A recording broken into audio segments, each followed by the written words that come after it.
Et puis il y a des histoires qui nous touchent, qui viennent réveiller et titiller des choses en nous. Et c'est ça que je dois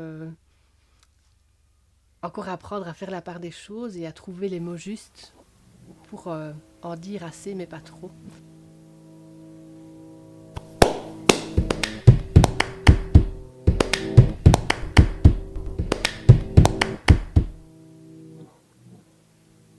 Donc le livre il s'appelle Faire chavirer les icebergs.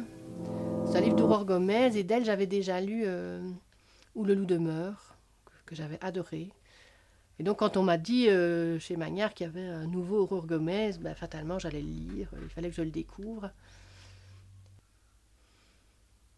S'il m'a bouleversée, c'est parce que il parle d'un jeune garçon qui s'appelle Aurel, qui a 17 ans, qui jusque-là vivait avec ses parents sur le continent. Il vivait un peu la vie qu'on attendait de lui.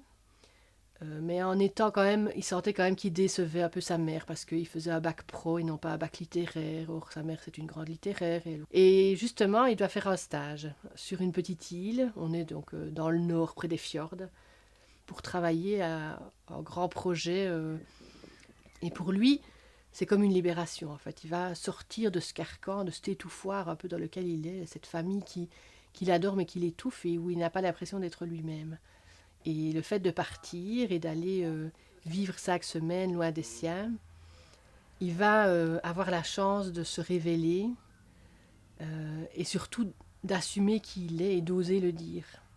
Là, il débarque où personne ne le connaît, vierge de tout préjugé, et il peut enfin assumer ce qu'il a toujours su qu'il était.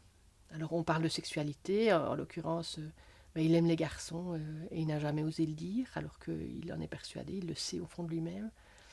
On parle aussi d'orientation au niveau des études, orientation professionnelle, dans cette petite bulle de liberté qui lui est offerte.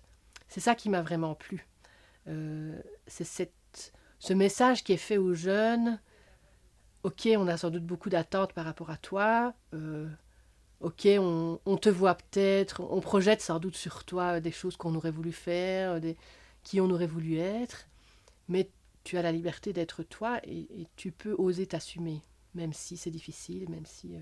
Alors ce qui rend le livre très difficile à vendre, surtout ici, rarement ils viennent, ils choisissent des livres, ils lisent le 4e de couverture et ils passent à la caisse. Ça ne se passe pas comme ça ici ou très rarement. Et donc je suis obligée de leur raconter, de leur tenir un propos.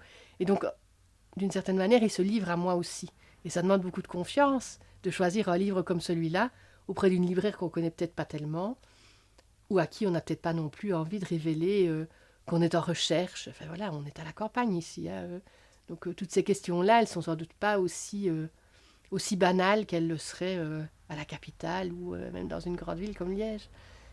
Et donc j'ai vraiment envie que les jeunes lisent ce livre, quelle que soit la recherche qui sont en train de mener sur eux-mêmes, qu'elle soit sexuelle, qu'elle soit de n'importe quel ordre. Dans mon contexte, dans ma réalité ici, de petits villages, j'ai quand même pas plein d'ados qui viennent choisir un livre. Ils viennent sûrement pas tout seuls parce que voilà, il n'y a pas de bus. Donc voilà, donc ce livre, toi lecteur si tu m'entends, il est à lire.